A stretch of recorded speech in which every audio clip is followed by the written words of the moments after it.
I caught my daughter-in-law breaking into my house at 2 a.m., blood on her hands from smashing my late husband's desk apart, desperately hunting for the watch she'd violently ripped from my son's trembling fingers 3 weeks earlier, screaming that it belonged to her now, never knowing I'd already discovered her year-long plan to have me declared insane so she could legally steal everything, including the house I was standing in. The moment my daughter-in-law screamed that my late husband's watch now belonged to her, I realized I'd been living with a stranger in my family for 8 years. I'm standing in my son, James's living room, my hands trembling as I hold the small velvet box containing my late husband, William's vintage Omega watch, the same watch that ticked against his chest through 44 years of marriage, through deployments and homecomings, through midnight feedings when James was a baby, and through those final, precious months when cancer was stealing him from us, one day at a time. Just moments before, I had placed this box in James's hands for his 46th birthday, watching his eyes fill with tears as he recognized what it meant. This wasn't just a timepiece. This was his father's legacy, passed down from his Navy grandfather, carried through decades of service and sacrifice. I had planned this moment for 3 years, waiting for the right time to honor both my late husband's wishes and my son's journey into the same age William was when we first married. But before James could even open the box properly, before he could feel the weight of history in his hands, Ashley snatched it away. My daughter-in-law, the woman I had welcomed into our family like my own daughter, the woman I had helped buy her first home, the woman whose child I had rocked to sleep countless nights, was now examining my husband's most precious possession like a jeweler appraising merchandise. Her fingers moved over the watch face with calculating precision, not reverence. Her eyes weren't seeing the small scratches that told stories of a life well lived. She wasn't noticing the way the light caught the crystal, the same way it had on William's wrist every Sunday morning when he'd dress for church. She was seeing dollar signs when I gently suggested that this was a family heirloom, meant specifically for James. Something shifted in Ashley's face. The mask I had never realized she was wearing slipped completely away, revealing someone I had never met before. Someone cold, entitled, and dangerous. "This is worth serious money, Helen," she shouted, her voice cutting through the birthday dinner atmosphere like a blade. "James and I have expenses you don't understand. Grace needs private school, we have a mortgage, and frankly, you've been hoarding William's valuables long enough. This belongs to us now, not just James." The silence that followed was deafening. James sat frozen, unable to meet my eyes. Even 12-year-old Grace looked mortified by her mother's outburst. But I saw something else in that moment of stunned quiet. I saw the truth I had been blind to for 8 long years. I wasn't looking at my family anymore. I was looking at strangers who had been waiting for me to hand over my life piece by piece. Looking back now, I realized the signs were always there. I just chose to see love where there was only calculation. William and I built our life together over 44 beautiful, complicated years. We met when I was 25, and he was a young Navy officer with calloused hands and the kindest eyes I'd ever seen. Those early years tested us in ways I never expected. William would deploy for months at a time, leaving me alone with baby James in a tiny apartment near the base, learning to be both mother and father while counting down the days until his return. I became an expert at stretching every dollar, at midnight feedings and solo pediatrician visits, at explaining to a confused toddler why Daddy wasn't coming home for Christmas again. But somehow, we made it work.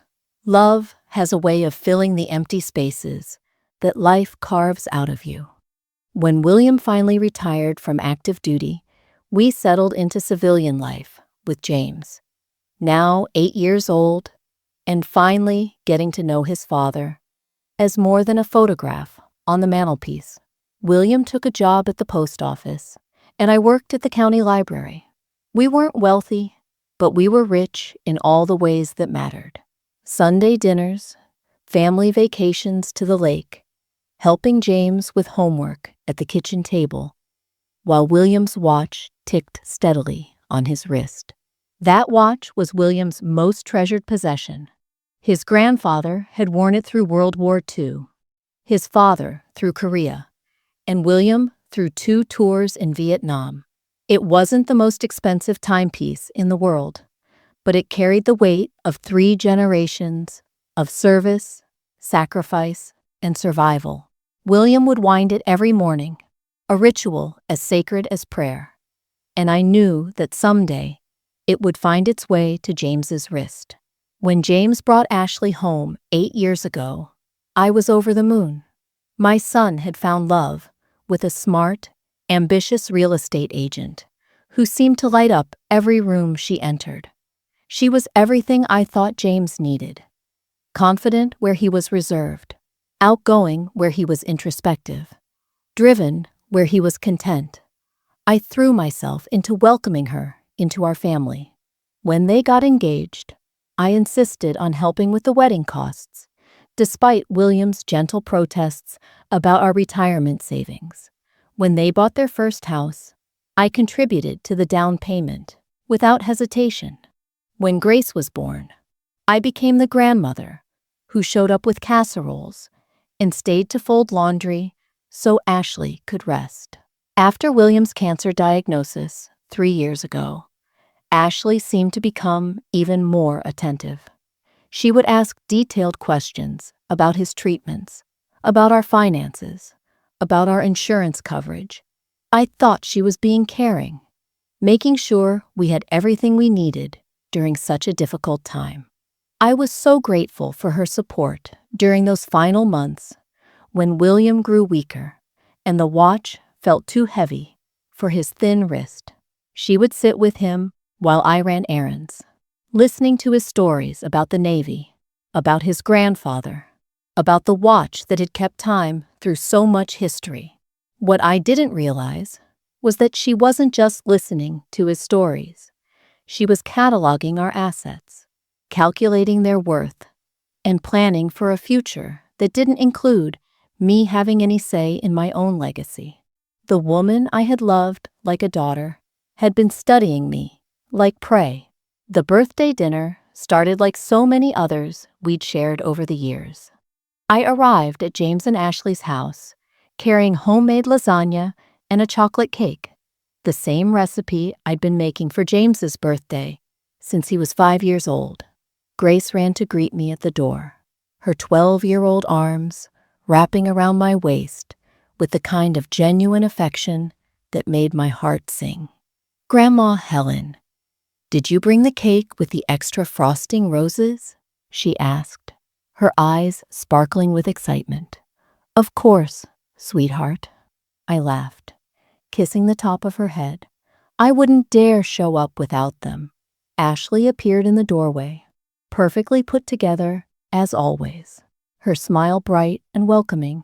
If I hadn't known her for 8 years, I might have missed the way her eyes immediately went to the small gift bag in my hand, the way she seemed to be calculating its contents before I'd even stepped fully inside. "Helen, you spoil us," she said, taking the lasagna from my hands. "James is in the living room. He's been wondering all week what you might have gotten him." The dinner conversation flowed easily at first. Grace chattered about school, James shared updates from work, and Ashley talked about a big real estate deal she was closing. I found myself relaxing into the familiar rhythm of family time, the comfortable chaos of 3 generations gathered around one table. But as we moved to the living room for presents, I noticed something different in the way Ashley was watching me. Her attention felt laser-focused, predatory in a way that made my skin crawl without understanding why. "All right, Dad. Time for Grandma's present," Grace announced, bouncing on the couch beside her father. My heart pounded as I handed James the small velvet box. This moment had been 3 years in the making, carefully planned since the day William pressed the watch into my palm during his final hospital stay and whispered, "Give this to James when he's ready to understand what it means to be a man." James opened the box with reverent care, and I watched his face transform as he recognized his father's watch. His eyes filled with tears, and for a moment, the room held that sacred silence that comes with truly meaningful gifts. "Mom," he whispered, his voice thick with emotion, "I can't believe you're giving me Dad's watch." "Your father wanted you to have it," I said softly. "He said it was time for it to find a new wrist, someone who would understand its history." But before James could even lift the watch from its velvet nest, Ashley's hand shot out and plucked it away. The movement was so swift, so possessive, that it took my breath away. "Let me see that," she said, holding the watch up to the light and examining it with the practiced eye of someone appraising valuable merchandise. "This is a vintage Omega, isn't it? These are worth serious money now." "Ashley," James said quietly, reaching for the watch, "can I hold my father's watch, please?" But Ashley had already moved beyond him, turning the timepiece over in her hands, checking for serial numbers, testing the weight of the gold band. "We should get this appraised immediately. I've seen similar pieces go for 15, maybe 20,000 at auction." The words hit me like a physical blow. She wasn't seeing William's legacy. She wasn't thinking about the grandfather who carried it through World War II, or the father who wore it through Vietnam, or the husband who wound it every morning for 44 years of marriage. She was seeing a commodity. "Ashley," I said, my voice carefully controlled, "this is a family heirloom. It's meant for James." That's when her mask finally slipped completely away. "Family heirloom?" She laughed, but there was no humor in it. "Helen, wake up. This is community property now. James and I are married, which means what's his is mine, and what's yours will be ours eventually. Anyway." The room went dead silent. Even Grace stopped fidgeting, sensing the shift in the atmosphere. "This is worth serious money, Helen," Ashley continued, her voice rising with each word. "James and I have expenses you don't understand. Grace needs private school. We have a mortgage, car payments, credit card debt. And frankly, you've been hoarding William's valuables long enough, sitting in that big house all by yourself, like some kind of dragon guarding treasure." She held the watch higher, as if claiming it for all to see. "This belongs to US now, not just James. We're the ones struggling to make ends meet, while you live comfortably off William's pension and life insurance. It's time you started thinking about your family's real needs, instead of clinging to sentimental nonsense." James sat frozen, his face pale, unable or unwilling to defend either his mother or his inheritance. Grace looked mortified, her young face flushed with embarrassment at her mother's behavior. But I saw something else in that terrible moment. I saw Ashley's true nature, finally revealed after 8 years of careful performance. I saw the calculating mind that had been cataloging my possessions, the cold heart that saw dollar signs where others saw love, and the entitled spirit that believed my lifetime of memories belonged to her simply because she'd married my son. I stood up slowly, my hand extended. "I think I need to reconsider this gift," I said quietly. Ashley clutched the watch tighter. You can't take back a gift, Helen. That's not how this works. Actually, I said, my voice steadier than I felt, it is exactly how this works. I took the watch from her reluctant fingers, placed it back in its box, and walked toward the door. Behind me, I could hear Ashley's voice rising in indignation. But I didn't turn around. I had just learned that sometimes the most important gift you can give someone is showing them exactly who they really are. I drove home in a daze, my hands gripping the steering wheel so tightly that my knuckles turned white. The small velvet box sat on the passenger seat beside me, and every time I glanced at it, I felt a fresh wave of shock and betrayal wash over me.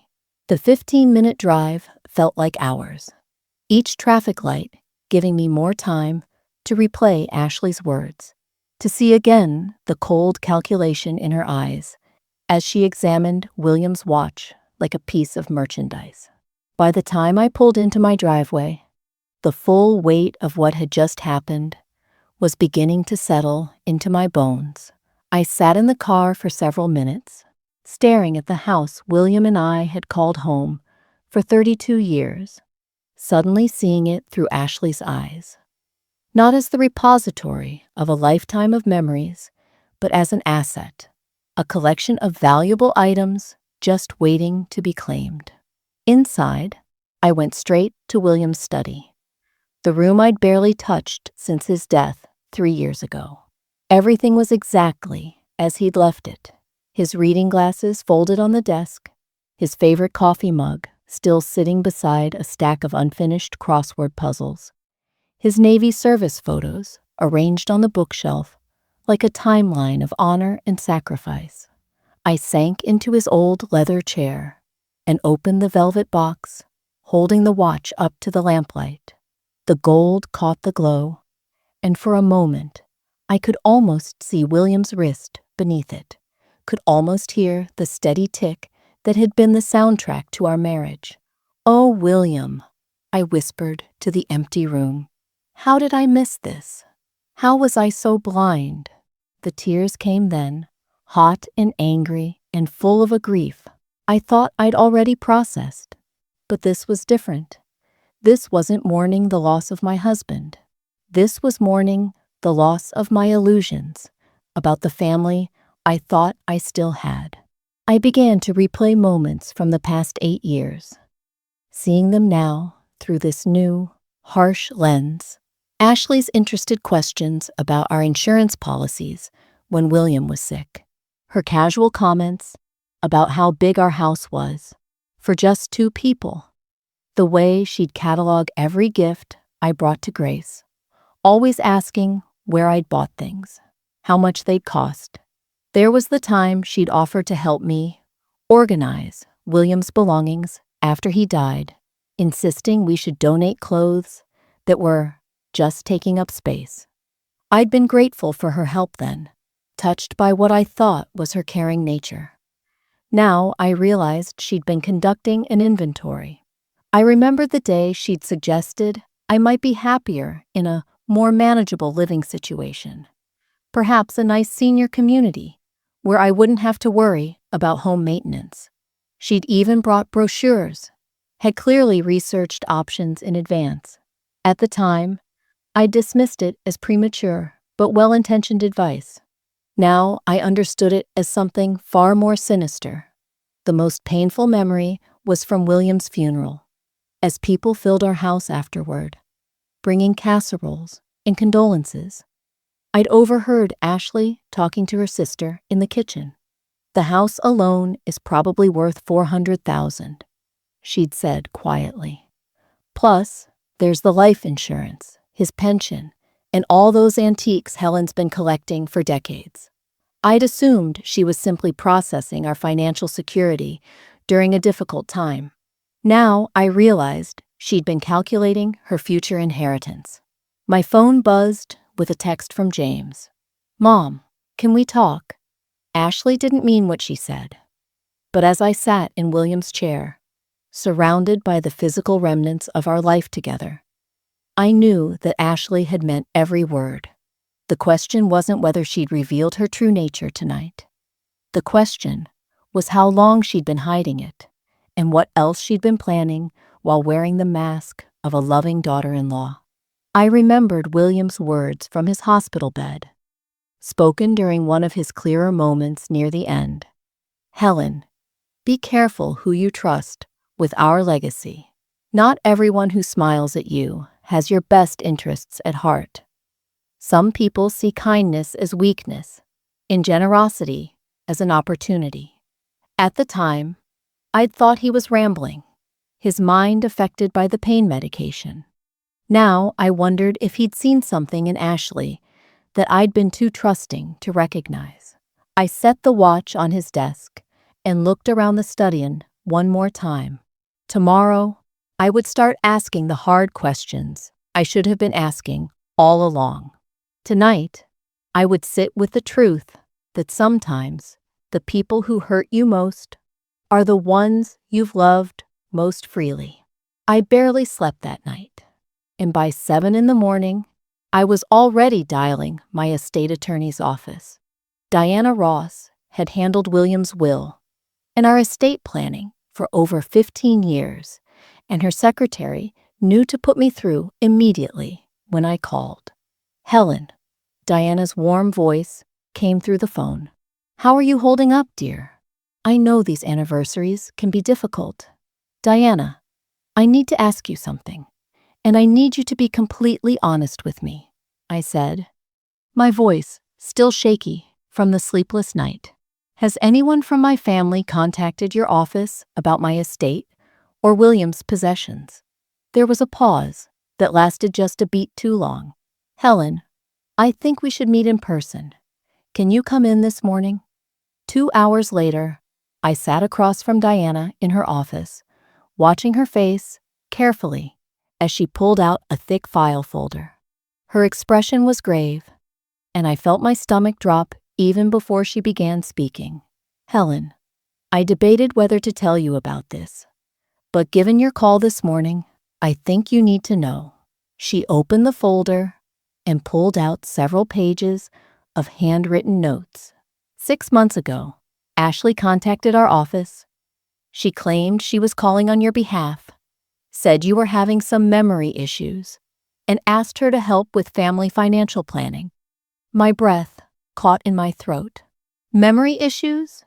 Diana, you know that's not true." "Of course I know that," Diana said firmly, which is exactly why I didn't provide any information. But Helen, she was asking very specific questions. She wanted to know about the probate process, about whether James had any legal claim to William's possessions while you're still alive, and about something called accelerating inheritance procedures. I felt the blood drain from my face. "She what?" "It gets worse."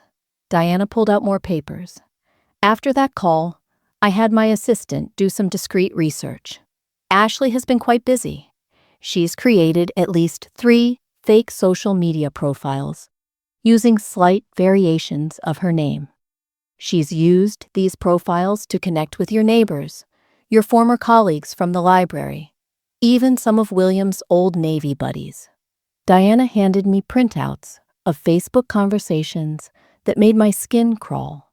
Ashley had posed as a concerned family member, asking neighbors about my declining health, whether they'd noticed me being forgetful or confused.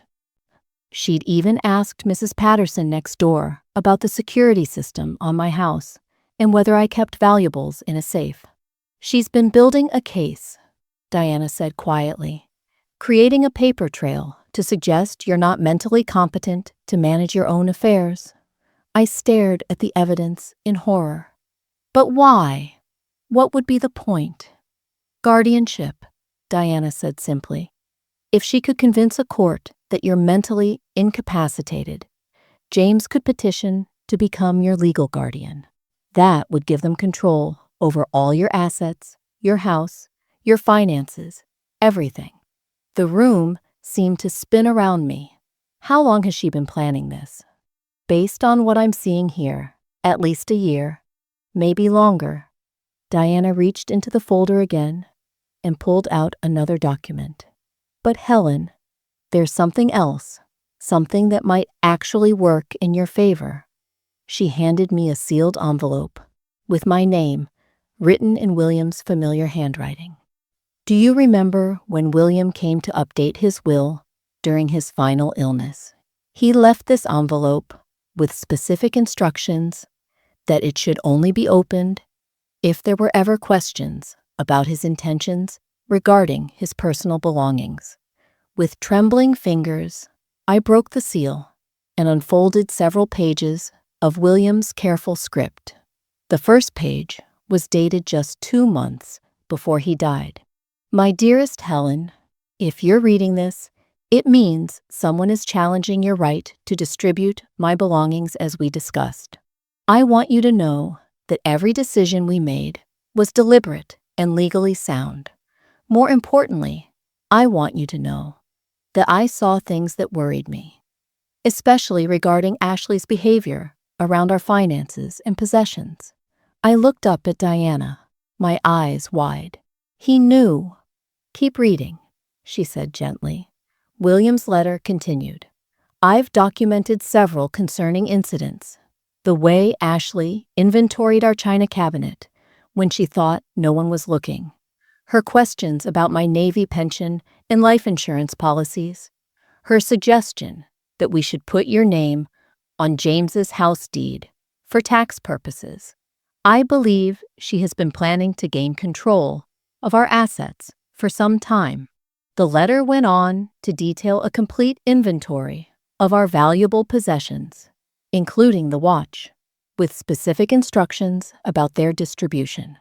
But the most shocking revelation came on the 3rd page. Helen, my grandfather's watch contains a hidden compartment behind the face that Ashley doesn't know about.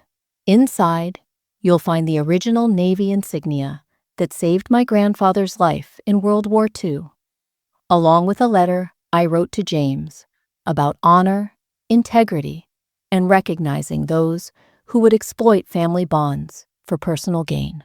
Use this information as you see fit. I set the letter down with shaking hands.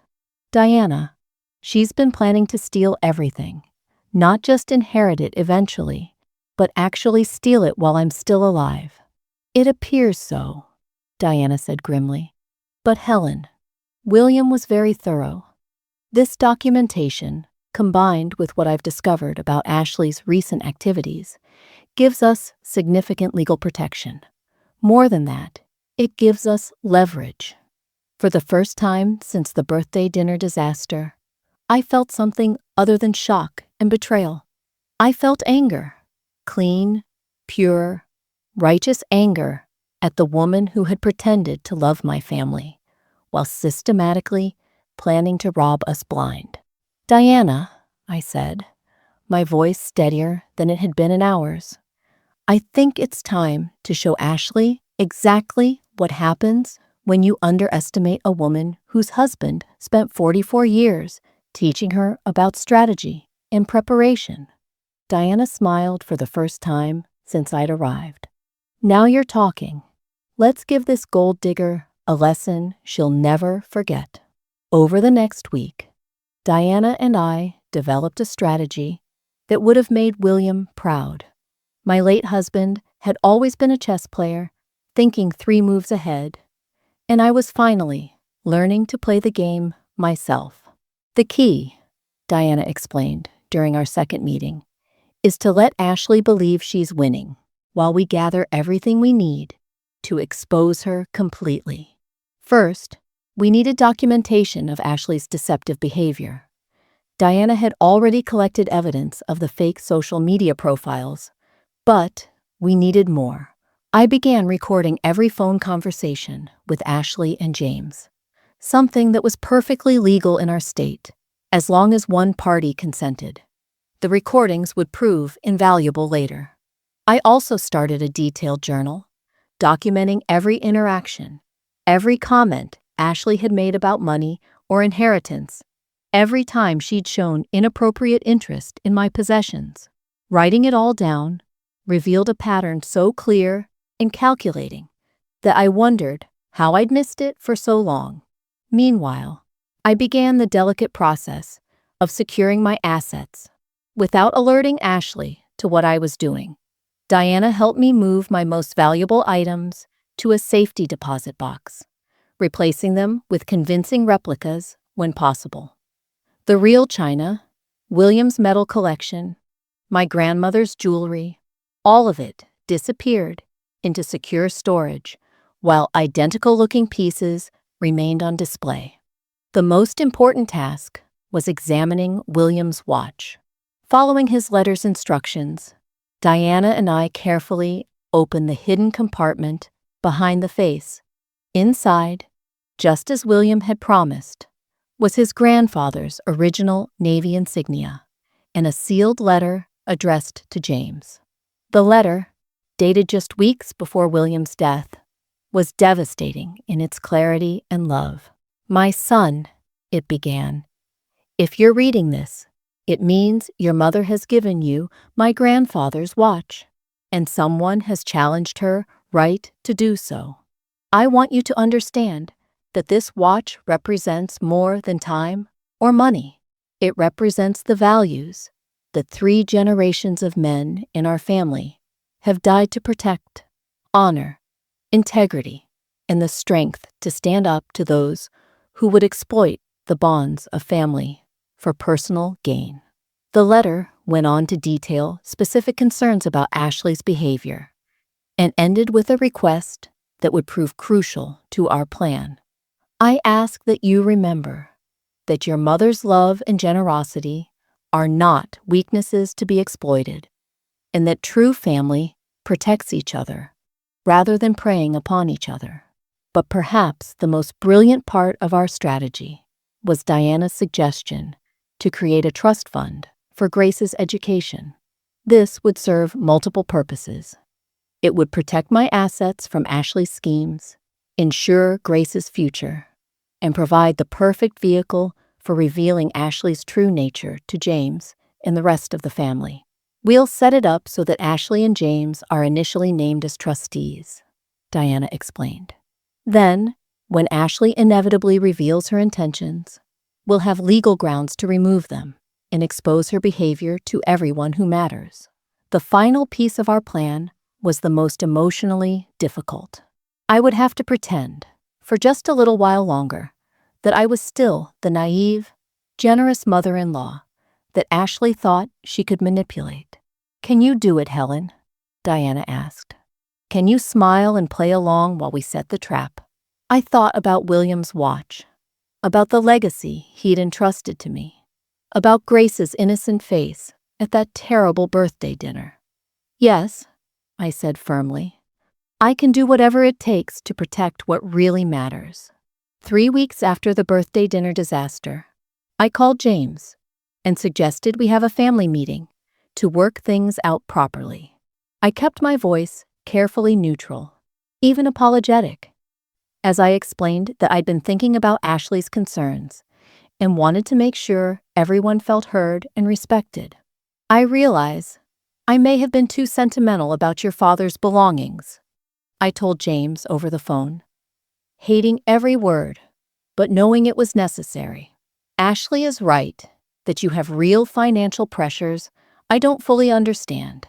I'd like to discuss this as a family." James sounded relieved, probably thinking his mother had finally come to her senses. "Mom, that's wonderful. Ashley will be so glad to hear you want to work together on this." On the appointed Saturday afternoon, I arrived at their house with Diana in tow, introduced simply as a family friend who helps with legal matters. I carried the watch in its velvet box, along with a folder of official-looking documents that Diana had prepared. Ashley greeted me with the brightest smile I'd seen from her in months, clearly believing she'd won. "Helen, I'm so glad you've decided to approach this practically. I know this will work out better for everyone." We gathered in the living room, the same space where everything had fallen apart 3 weeks earlier. Grace sat curiously on the couch, while James and Ashley positioned themselves across from Diana and me like opposing legal teams. "I've been doing a lot of thinking," I began, my voice steady despite my racing heart. "And I've realized that Ashley was right about some things. This watch does have significant financial value, and you do have expenses that I don't fully appreciate." Ashley's eyes lit up with triumph. "I'm so glad you understand, Helen. I never wanted to seem greedy, but practical concerns have to come first sometimes." "Absolutely," I agreed, nodding as if I'd finally seen the light. "Which is why I've decided to honor your request that this watch belong to both of you, not just James." I opened the velvet box and removed the watch, watching Ashley's expression as she practically salivated over it. "But before I do that, I think you should understand the full history of what you're receiving." That's when I pulled out William's letter and began to read it aloud. Ashley's face shifted from triumph to confusion as I read William's words about honor and integrity. But she clearly didn't understand the significance yet. "Your father was always so sentimental," Ashley said dismissively when I finished reading. "But I'm sure he would have wanted us to be practical about these things." That's when I revealed the hidden compartment. The room went completely silent as I carefully opened the back of the watch face, revealing the Navy insignia and the second letter. Ashley's face went white as I began reading William's direct warnings about people who see dollar signs instead of sentimental value and who would exploit family bonds for personal gain. "William wrote this specifically about situations like this," I said quietly, watching Ashley's expression crumble as she realized what was happening. "He was concerned about people who might try to manipulate our family's generosity." James looked confused, but I could see the wheels beginning to turn in his mind. Grace watched with wide eyes, old enough to sense the tension, but too young to fully understand. Then came the bombshell. "Which brings me to the real reason for today's meeting," I continued, nodding to Diana, who pulled out the trust fund documents. "I've decided to create an educational trust for Grace, funded with the proceeds from selling several of William's collectibles, including this watch." Ashley shot forward in her seat. "Wait, what? You can't sell the watch. We agreed it belongs to us." "Actually," Diana interjected smoothly, "we've discovered some concerning information about attempts to manipulate Mrs. Morrison's estate planning. As a result, the trust structure has been modified to protect Grace's interests." I watched Ashley's face transform from confusion to understanding to pure panic as Diana began outlining what we'd discovered: the fake social media profiles, the calls to the law office, the conversations with neighbors about my supposed mental decline. "That's ridiculous," Ashley sputtered. "I was just trying to help with family planning." "By pretending to be someone else online?" Diana asked mildly. "By suggesting to neighbors that Mrs. Morrison was mentally incompetent? By researching guardianship procedures?" The silence that followed was deafening. James stared at his wife with an expression I'd never seen before, a mixture of shock and growing disgust that told me everything I needed to know about his character. He hadn't known. He truly hadn't known what Ashley had been planning. "Mom," James said quietly, his voice barely above a whisper, "is this true?" Before I could answer, Ashley exploded. "This is insane. James, you can't believe this conspiracy theory. I'm your wife. We're supposed to be a team." But James was looking at me, and in his eyes, I saw my son returning. The man William had raised. The person who understood the difference between family and people who simply shared your DNA. "Ashley," he said, his voice steady but cold, I think we need to talk, privately. Ashley's carefully constructed world was crashing down around her, and she knew it. But she wasn't finished fighting. You can't do this, Helen. That watch belongs to my family. I'll fight this in court. Actually, Diana said, with a slight smile, I don't think you will. That's when we played our final card. The recordings of Ashley's own words, her demands about community property, her threats, her admission that she'd been planning to claim William's possessions long before I was ready to give them up. As Ashley's voice filled the room, confirming everything we'd accused her of, I saw something beautiful happen.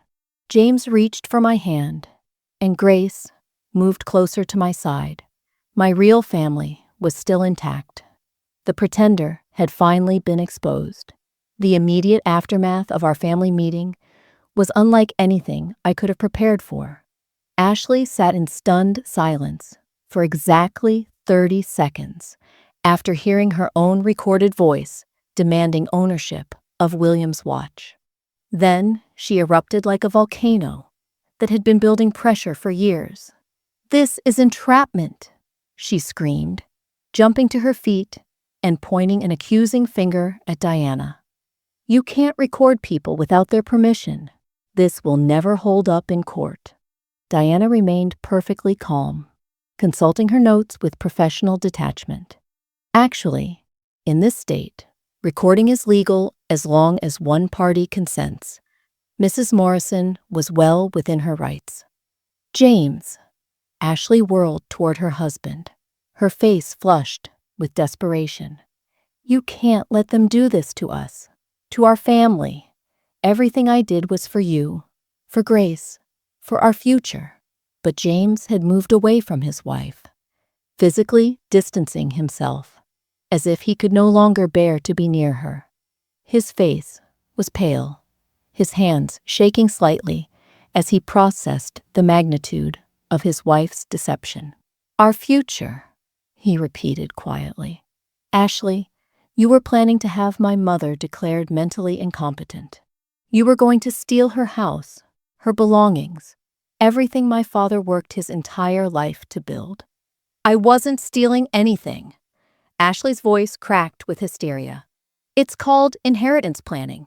Wealthy families do this all the time." "We're not wealthy, Ashley," James said, his voice growing stronger. "And even if we were, this isn't inheritance planning. This is elder abuse." That phrase hung in the air like a death sentence. Ashley's eyes darted around the room, looking for allies, for escape routes, for anything that might save her from the trap that was closing around her. "Grace," she said suddenly, turning to her daughter with a manipulative sweetness that made my skin crawl. "Tell them, honey. Tell them how much Mommy loves Grandma Helen. Tell them how I always said we needed to take care of her." Grace, wise beyond her 12 years, looked at her mother with an expression that broke my heart. "Mom," she said quietly, "why did you lie to all those people online? Why did you pretend to be someone else?" Ashley's face crumpled as she realized even her own daughter could see through her manipulation. "I wasn't lying, baby. I was just trying to make sure we had enough money for your future, for your education."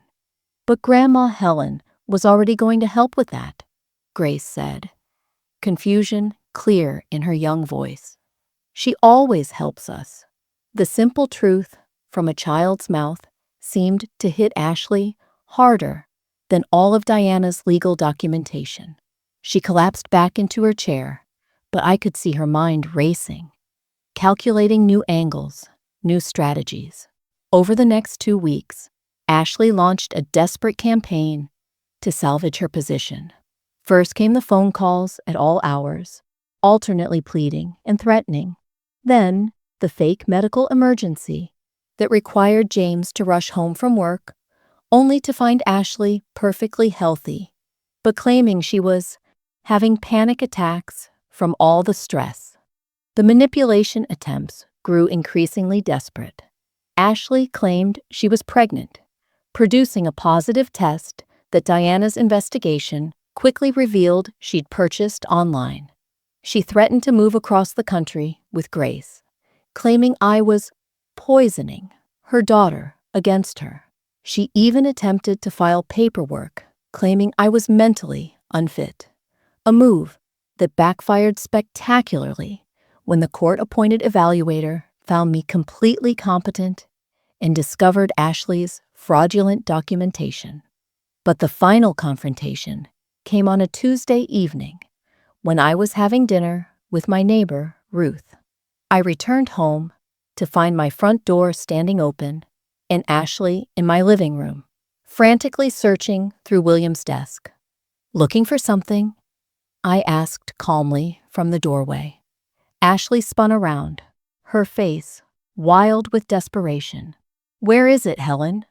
Where's the real watch? I know the one you showed us was fake." "How would you know that unless you'd researched it extensively?"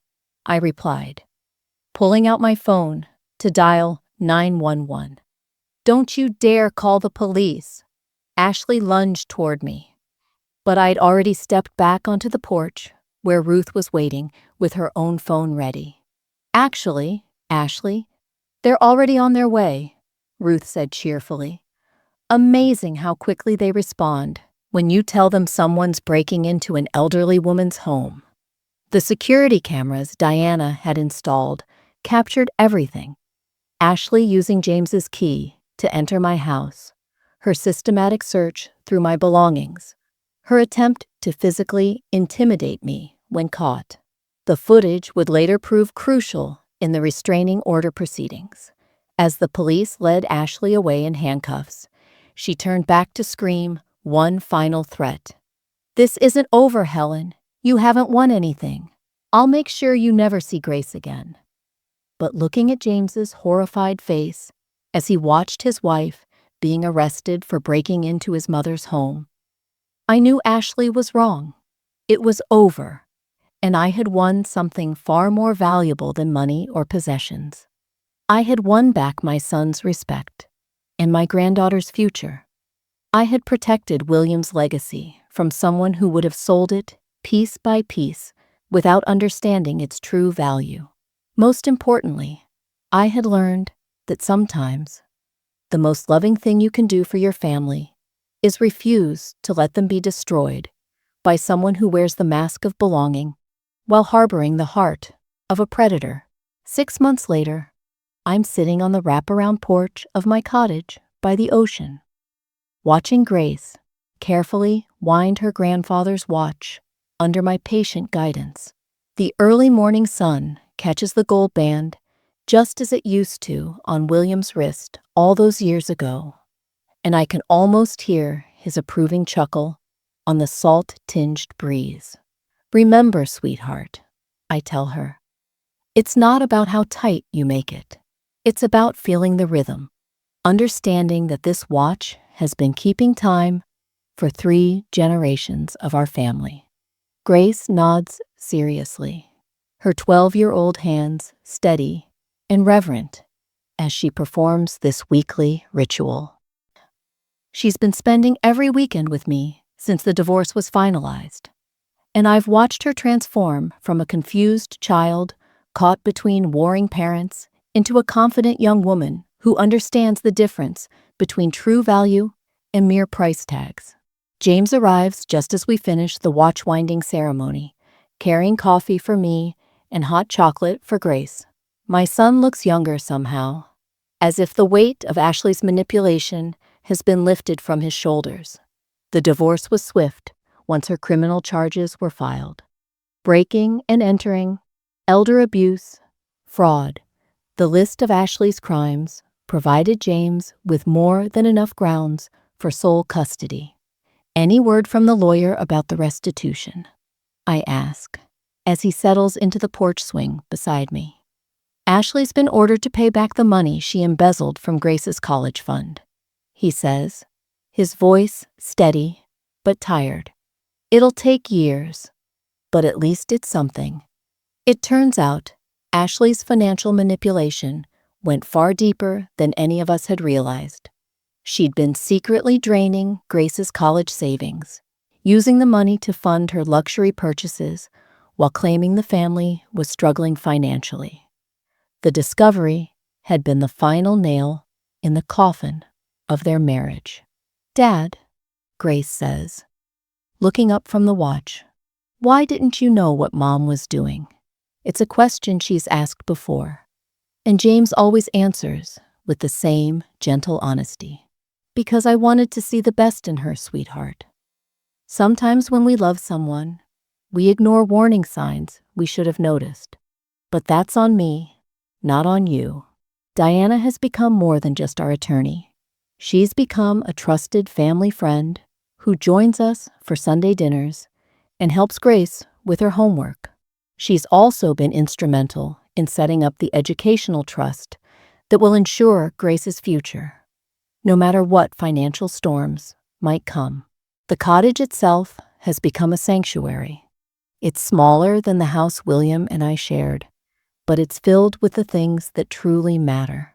His watch collection displayed with pride, photographs that tell our real story, and books that Grace and I read together by the fireplace on rainy afternoons. My friendship with Ruth has deepened through this ordeal. She was the one who suggested I sell the big house and move to the coast, recognizing that I needed a fresh start in a place where Ashley's shadow couldn't reach. Ruth visits often, and we've started a small book club with other women from the community who understand that life's second chapters can be the most beautiful of all. But perhaps the most profound change has been in my relationship with James. The crisis stripped away years of polite distance and revealed the core of what we've always been to each other.